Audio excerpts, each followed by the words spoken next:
నమస్తే, welcome to 99 TV. Defence రంగం సాధారణంగా అందరికీ ఆసక్తి కలిగించే ఒక విభిన్నమైన రంగం. అయితే మనకు కనిపించేది కేవలం బార్డర్లో సేవలు అందించే సైనికులు, లేకపోతే ఎయిర్ ఫోర్స్, నేవీ, వీళ్ళ యూనిఫామ్ పీపులే కనిపిస్తారు, పర్సనల్ కనిపిస్తారు. బట్ వాళ్ళు అక్కడ నిలబడటానికి వెనక నిలబడే ఆర్డినెన్స్ ఫ్యాక్టరీల సంగతి గురించి కూడా మనం మాట్లాడుకోవాలి. దేశంలో మొత్తం 41 ఆర్డినెన్స్ ఫ్యాక్టరీలు ఉంటే వాటిని ప్రభుత్వం కేంద్ర ప్రభుత్వం 5 ఏళ్ల క్రితం కార్పొరేటైజ్ చేసింది. 7 కంపెనీలుగా మార్చింది. అంటే పిఎస్యూలుగా మార్చే ప్రయత్నం అనమాట. ఒక ఆప్షన్ ఇచ్చింది అప్పుడు గవర్నమెంట్ ఆఫ్ ఇండియా. అంటే ఆ తర్వాత వీళ్ళు కోర్టుకు వెళ్ళినప్పుడు మీరు ఉండదలుచుకుంటే పిఎస్యూలో కంటిన్యూ అవ్వచ్చు, లేదంటే గవర్నమెంట్ ఆఫ్ ఇండియా కింద ఉండొచ్చు. ఇచ్చింది కానీ కోర్టు ముందు లిఖితపూర్వక ఆదేశం అయితే లేదు. సో ఓవరాల్గా అసలు డిఫెన్స్ రంగంలో ఉన్న ఎంప్లాయీస్ ఎదుర్కొంటున్న సమస్యలు ఏంటి, వాటికి ఏమన్నా ఇమీడియట్గా పరిష్కారాలు ఉన్నాయా, వీటి మీద చర్చించడానికి మనతో ఉన్నారు all India defence employees federation general secretary AIDEF, అలాగే national secretary AITUC and deputy general secretary world federation of trade unions C Srikumar garu. నమస్తే సార్ శ్రీకుమార్ గారు. నమస్తే to the viewers of 99 TV. Srikumar garu వాస్తవంగా తమిళ ఆరిజిన్ నుంచి వచ్చారు కాబట్టి ప్రశ్నలు ఇంగ్లీష్లో ఉంటాయి. బట్ ఆయనకి తెలుగు వచ్చు, అర్థమవుతుంది, యూ కెన్ అండర్స్టాండ్. ఇంగ్లీష్లో ఉంటాయి. ఫైనల్గా కంక్లూడ్ చేసే ముందు తెలుగులోనే మనం కంక్లూడ్ చేయొచ్చు. Sir, just wanted to know, some 41 ordnance factories have been corporatized 5 years ago, and they have formulated into some 7 companies. So what is that government of India has achieved? Because it has contemplated some progress by making these 41 factories into 7 companies. In fact, the decision taken by Narendra Modi government to corporatize the ordnance factories, which is more than 225 years old industry in our country, is a wrong decision. It is not in the interest of the defense of our country, because defense industries are basically meant for manufacturing and supplying all types of equipments required for the armed forces to defend our country from our enemies. It is not a profit-making industry. Defense industry cannot be a profit-making industry, and that is why it is called as the fourth force of the defense of our country, and it is war reserve. And that is why in the past, so many committees have recommended that ordnance factories which are directly under the control of government should be converted into public sector companies, which we opposed. And in the past 5 defense ministers, right from Mr. George Fernandez to Manohar Parrikar, they have all given written assurance to us that the ordnance factories will not be corporatized. But after the second time the Narendra Modi government came into power, 100 days agenda they made during the COVID-19 pandemic, and taking advantage of the COVID-19 pandemic lockdown. Sorry for interruption, what did Manohar Parrikar say? Manohar Parrikar has understood, he himself being an engineer, and he was involved in defense supply and all those things. He himself has understood that ordnance factories cannot be converted into a PSU. Mr. Manohar Parrikar, late Mr. Manohar Parrikar, who himself being an IITian and an engineer and has got a vast knowledge about the defense of our country, he has realized that ordnance factories cannot be a commercial organization, because 25% of the workforce you have to keep as a war reserve, like you keep your armed forces. Yes, very true. So that when any emergency like a Kargil crisis comes, you can immediately gear up the production without going for any fresh recruitment. That only government can afford. No private sector or even a public sector can afford to have 20 to 25% of its workforce as war reserve. And that is why the Indian ordnance factories are under the control of the government. But this government is having a different opinion on that, and then they have decided to corporatize. Not only corporatize, they have broken this into 7 pieces. 7 companies. Now, since government has taken the decision, they are claiming the decision is successful. But we have got data with us to prove that the corporatization is a failure. How come you say? Because did you evaluate? Did you educate? Or the government of India has any report about that? Government of India of their own, they have not made any report so far.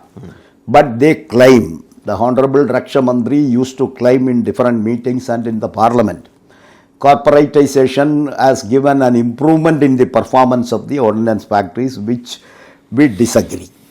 Because we have got the data with us, being working in the ordnance factories, we know whatever the corporate companies are claiming that they are making profit and all is a wrong statement.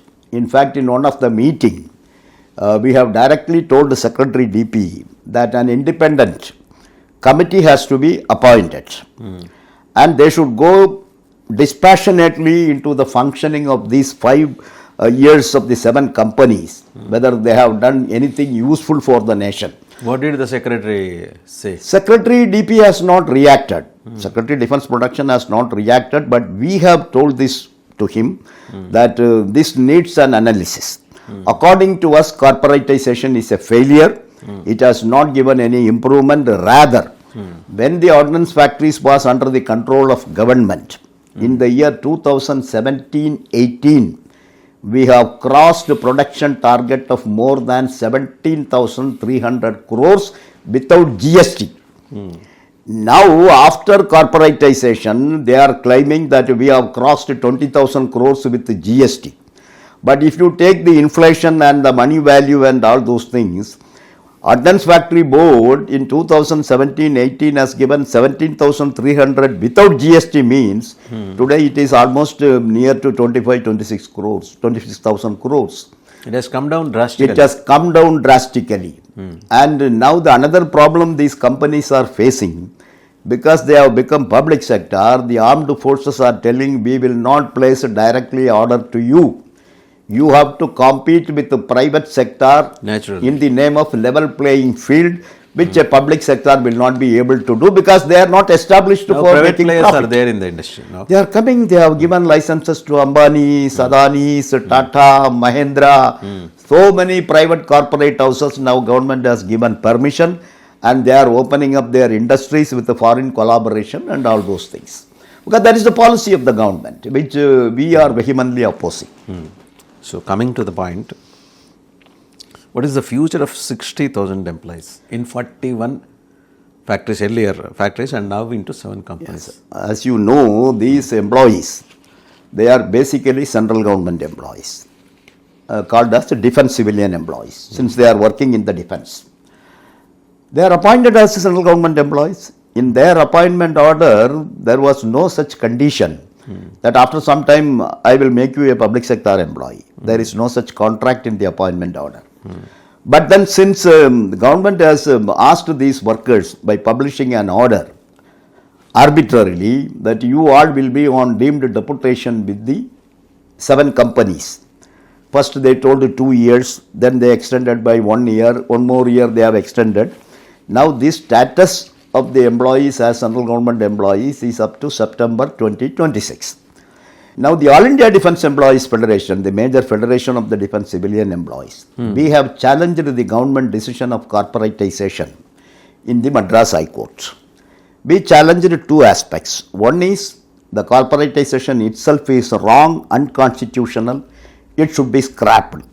And second one, we are recruited as government employees. Nobody can force us to join any company. We will like to retire as central government employees. On these 2 issues, a lot of arguments took place. Additional Solicitor General was there, our senior advocate was there. And finally, when the court disposed of our petition, court has told 2 things. One is corporatization is a policy matter which the court will not interfere. But so far as our service conditions are concerned, the government was forced to give an affidavit in the court that we will not force any employees to join the company. Option will be given to them. If they want, they can join the company, or if they don't want, they can remain. But till date, we are fighting with the government. You please publish a notification. You have given an assurance in the court, which is recorded in the judgment. So what is the problem for you to publish a notification instead of keeping the workers in daily in depression and tension? Till their retirement. in these 7 companies, they will remain as As of central government now, employees. where from you are getting your salaries? Now the public sector companies are paying the salary because we are working for them. Since how many years? Since Right 5 from years. 1st October 2021, 21, when we okay. were sent on deemed deportation. Right.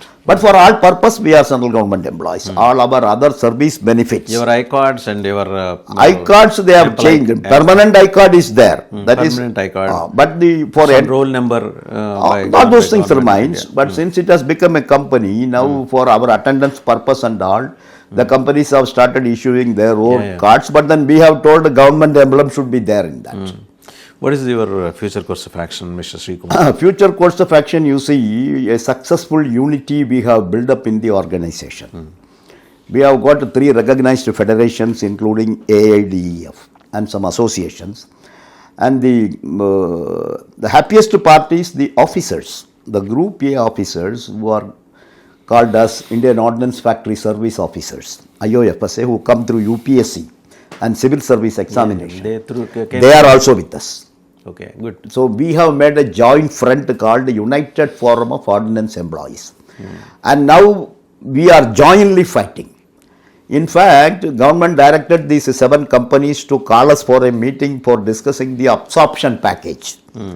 But then we took a very clear decision. Our demand is not to absorb in your company. Why should we come? You call us. So you have denied. We have boycotted. 6 meetings they arranged in 6 different locations.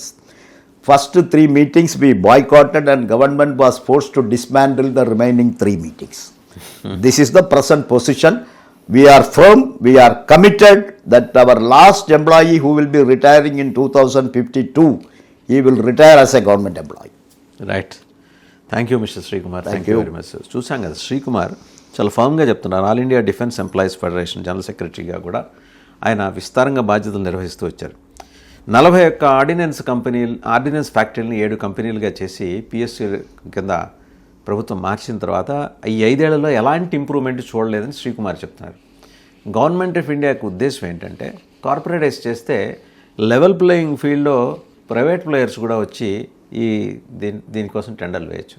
Already ఆయన చెప్పినట్టు అదానీ, అంబానీ, రిలయన్స్తో పాటు చాలా ఈ Mahindra group వీళ్ళందరూ కూడా వచ్చేసారు.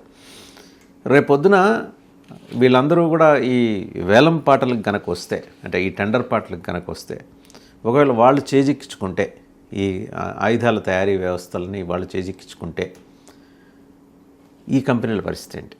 అంటే కేంద్ర ప్రభుత్వం ఏమన్నా వీటిని పిఎస్యూ కింద చూపించి రేపొద్దున రాబోయే రోజుల్లో సిక్ యూనిట్లుగా చూపించి, ఎలాగో సిక్ యూనిట్లు అయినాయి కదా, మనం లెట్స్ ఎంకరేజ్ ది ఈ ప్రైవేట్ కార్పొరేట్ కంపెనీస్ అనే ఆలోచన చేస్తుందేమో అనేది శ్రీకుమార్ గారు కానీ వాళ్ళ యూనియన్ కానీ అనుమానిస్తున్న అంశం. పాసిబిలిటీస్ ఆర్ దేర్, మనం చెప్పలేం. బట్ యాజ్ ఆఫ్ నౌ ఆయన ఇంకో ముఖ్యమైన విషయం చెప్పారు.